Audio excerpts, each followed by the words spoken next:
Everyone, welcome to the first session of estimation and costing. This subject is related to civil final year students, and it is very important subject actually, and this subject deals with all the estimates. What are the types of estimate? See, for example, if you start any construction, okay, so the very first thing is you do a plot survey, isn't it? You do a surveying, right? After that, you go for a planning. You plan the project, how the project will start, okay? What are the things to be planned accordingly depending upon the client requirement. Then after that, we go for the analysis, right? Planning. Then what are the structurally will form all the things. What are the how many number of columns should be provided, right? How many types of beams to be provided. Then after that we go for designing purpose. Then after designing of any structure, then we go for the execution. So before execution, we need to do proper estimation of this project, isn't it? So before estimation, before executing the project, we need to do proper estimation. So how many labors to be provided, right?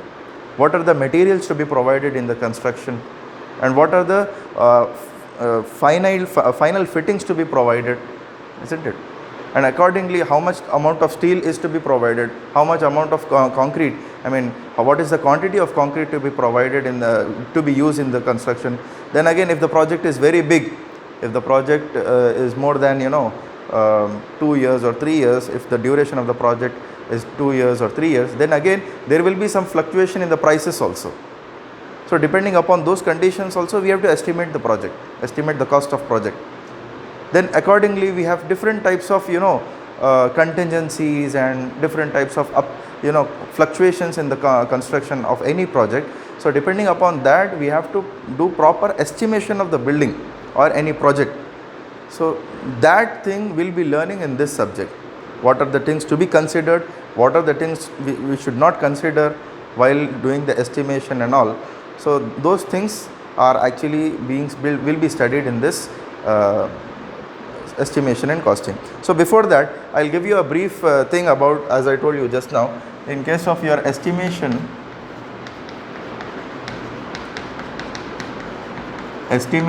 and costing. As I told you before, the very first thing which we do is we do a measurement.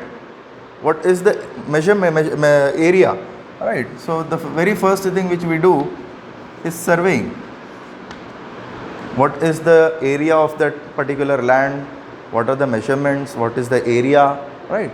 And how many acres or how many square meters or how many square feet or square meter, whatever it may be. So that thing we'll first calculate. That comes under the condition of surveying. Okay.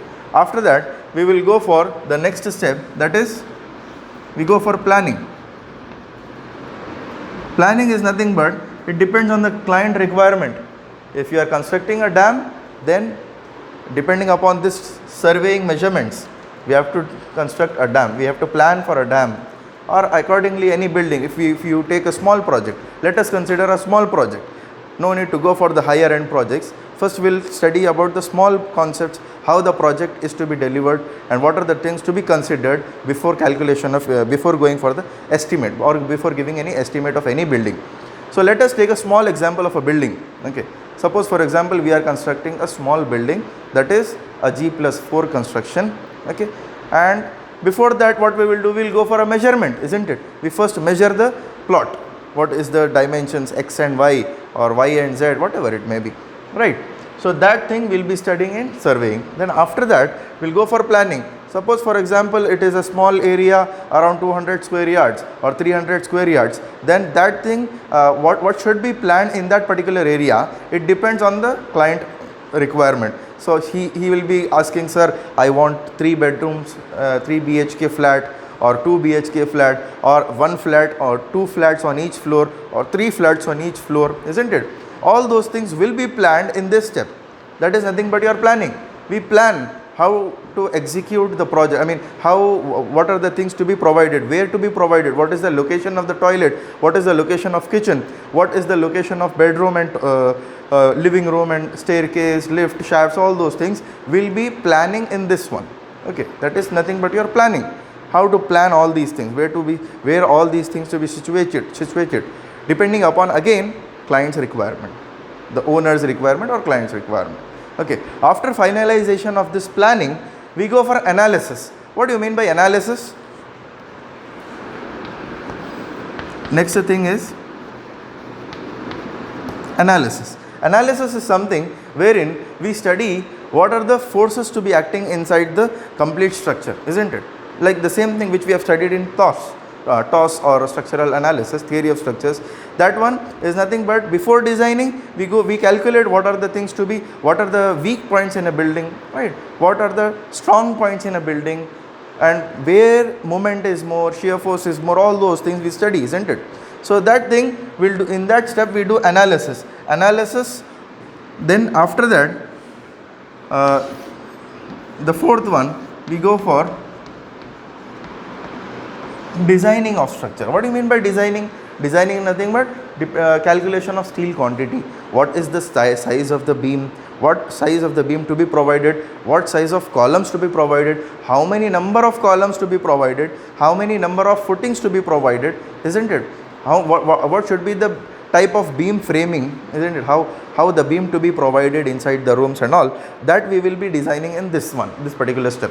After designing of the entire structure, then we'll go for estimate. That is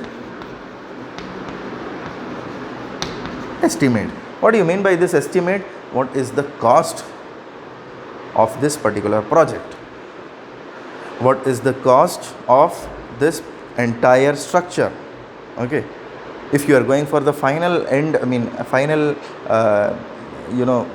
delivering the project, you have to consider so many different aspects that we'll be studying one by one. So the very first thing is in this type of estimate, what happens is there are two types of estimate again. One is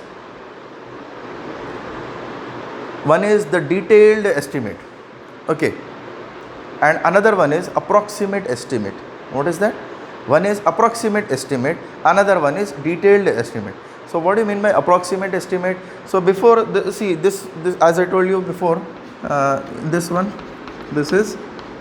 we have approximate estimate, then next will be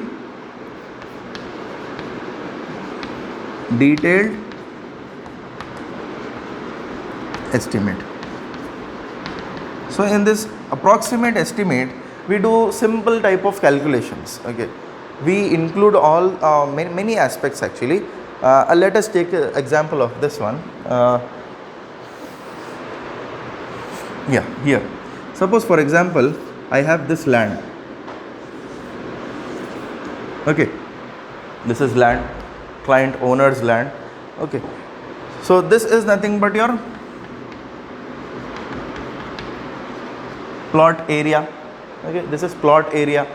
What is the area? This area will be that will come under the condition of your surveying. In case of surveying, we'll do the measurement of this plot area. Let it be length, width, A, B, C, whatever it may be. We calculate the area. After that, depending upon the requirement of the client only, we do planning.